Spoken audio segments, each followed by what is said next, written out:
ভাই আপনি কারেন্ট দেওয়ার উদ্দেশ্য কিছু বলেন। কি বলবো, আমি ভাষা হারিয়ে ফেলেছি, আমার বলার মতো কোনো সাধ্য নাই। বুকটার ভিতর ফেটে যাচ্ছে, কিন্তু বলতে হচ্ছে যে কারেন্ট নিয়ে আমি কারেন্টের জ্বালায় পড়েছি। আমার লস হয়েছে, কিন্তু আমার খদ্দের লোক কিন্তু আসছে, বেশি লস হয়েছে। বলবেন ভাই কারণটা কি? কারণটা হচ্ছে কারেন্ট। এই ঘরের ভিতরে আলো দেখছেন, কিন্তু আমার কারেন্টের আলো না, এ আমার নিজের আলো, নিজের ব্যক্তিগত আলো। এই কারেন্টের জন্য এই বসে রয়েছে প্রায় 1.5-2 ঘন্টা, কারেন্টের খবর নাই। ও ভাই ধন্যবাদ।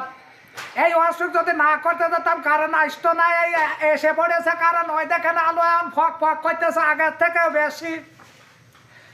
এই খেলাটা ধরিয়ে দাও, তোমরা খেলা দেখো। অপেক্ষার বয়স হয়েছে, কারণ চলে এসেছে, তোমরা খেলা দেখো।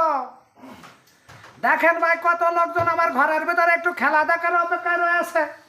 কাকের খেলা জানেন? আমার বাংলাদেশের ছাগলদের অবশ্যই কিন্তু আরো দুটো খেলা চলতেছে, সে দুটো খেলা কিন্তু আমরা দেখতেছি না। কারণটা কি? কারণ আগে নিজের দেশ, তারপর আগে পরের দেশ। বাংলাদেশের ফৈনিকের খেলা হচ্ছে, তাই একটু দেখার জন্য আমরা মনে করি যে খেলা দেখবো না, তাও কিন্তু আমাদের মনে কিন্তু বাঁধে না। আমরা তাও এত রাত চলতে, তাও কিন্তু খেলা দেখার জন্য আমরা রয়ে গেছি। কারণ আমরা মনের থেকে আমাদের বাংলাদেশকে ভালোবাসি, খেলাটাকে উপভোগ করার জন্য,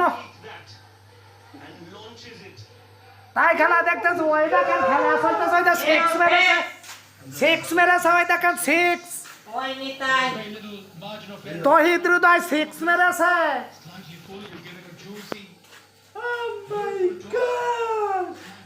দেখেন জনগণের সব ভর্তি আমার দোকানের ভিতর।